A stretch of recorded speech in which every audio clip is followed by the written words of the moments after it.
Story of Ama-terasu. Like with the previous episode, this is a tale from Japanese mythology, and I do not know how to pronounce Japanese names the way that they are meant to be pronounced, so I will apologize in advance for any mispronunciations, but I will be trying my best to try and get them right. So, without further delay, the story of Ama-terasu.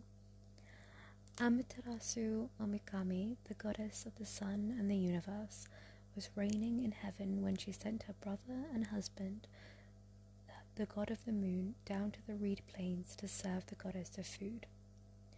As soon as the goddess of food saw him, she turned toward the land and spit boiled rice from her mouth.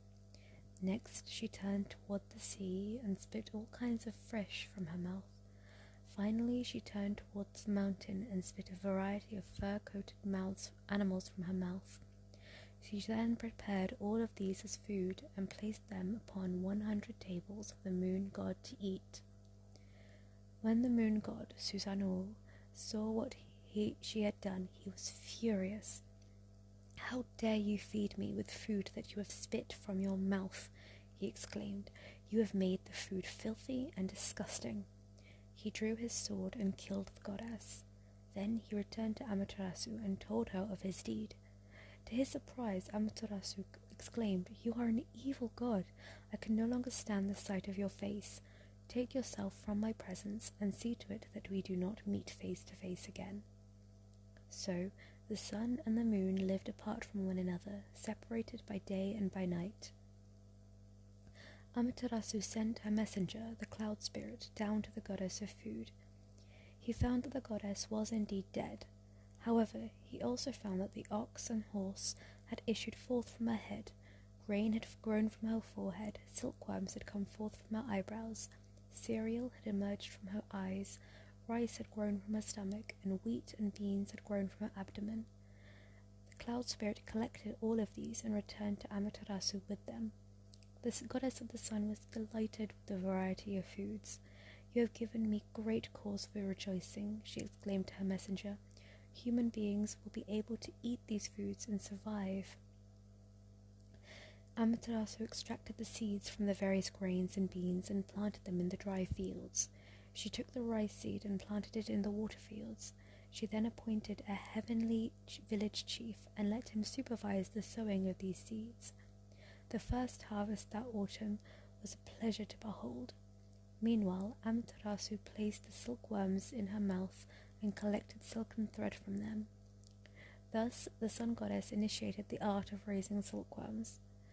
Not long thereafter, Izanagi and Izanami, the parents of Ama-terasu and Susano-o, gave their son, Susano-o-Mikoto, the god of the moon and the husband of Ama-terasu, the Netherland, to rule, and banished him there. Before he took his place in the Netherland, he decided to visit his shining sister. He was such a violent god that the mountains and hills groaned aloud, and the sea frothed in tempestuous tumult as he made his way up to the heaven.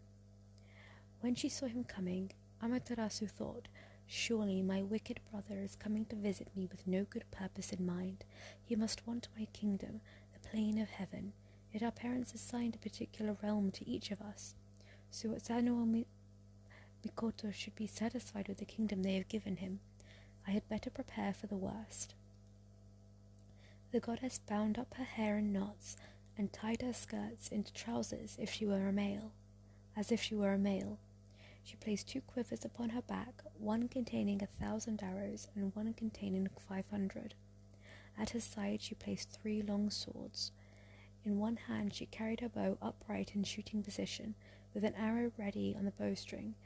In her other hand she firmly grasped one of her swords. When the 2 gods came face to face, Ama-terasu felt confident that her appearance would intimidate her brother. "Why have you come to me?" she calmly asked him. "You look as if you are expecting trouble," Susano-o-Mikoto replied. "Certainly you should have no fear of me. I have never had a black heart, although our parents dislike me and have condemned me to rule the Netherland.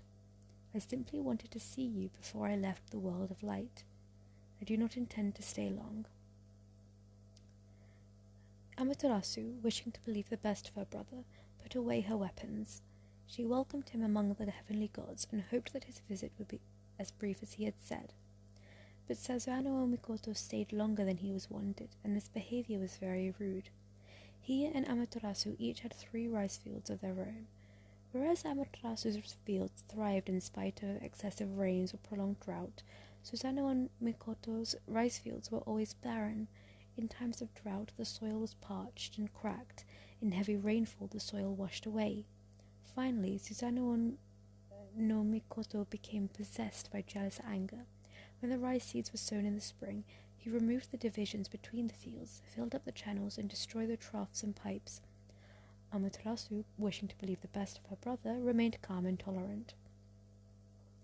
In the autumn, when the grain was mature, Susano-o-Mikoto freed the heavenly colts and caused them to lie down among the rice fields. Again, Ama-terasu remained calm and tolerant. Susano-no-Mikoto spoiled the harvest feast with first fruits by defiling the purity of the palace with disgusting filth. Again, Ama-terasu stayed calm and tolerant. Finally, while Ama-terasu sat weaving cloth for the clothing of the gods in her sacred weaving hall, her evil brother silently removed some roof tiles in order to create a hole in the ceiling. Then he threw a colt of heaven into the room. Ama-terasu was so startled that she pricked herself with her shuttle. This time, the sun goddess could not forgive Susano-no-Mikoto. In a great rage, she left the palace and entered the rock cave of heaven. She locked the door and remained there in isolation.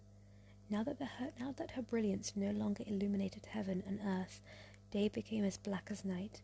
The universe was forced to exist in total, continuous darkness. Without the sun, plants could not grow. People everywhere stopped their activities, watching and waiting to see how long they would have to be in darkness. All of the gods gathered along the banks of the peaceful river of heaven and discussed how to placate Ama-terasu's wrath. They placed a statue of the sun goddess outside the rock cave and offered prayers to it. They also made many special offerings, including fine cloth, rich jewels, combs, and a mirror, which they hung upon a sakaki tree, and goddesses danced and chanted by the door. Ama-terasu heard the music and said to herself, "I hear both beautiful prayers of supplication addressed to me and the sounds of music and dance. Why are the gods so happy when my seclusion in this rock cave has brought continuous darkness to the central land of fertile reed plains?" Her curiosity overcame her anger, and she opened the door a crack to look outside. The gods had also placed a mirror in front of the cave, hoping that the sun goddess would be dazzled by her own brilliance, which was just what had happened.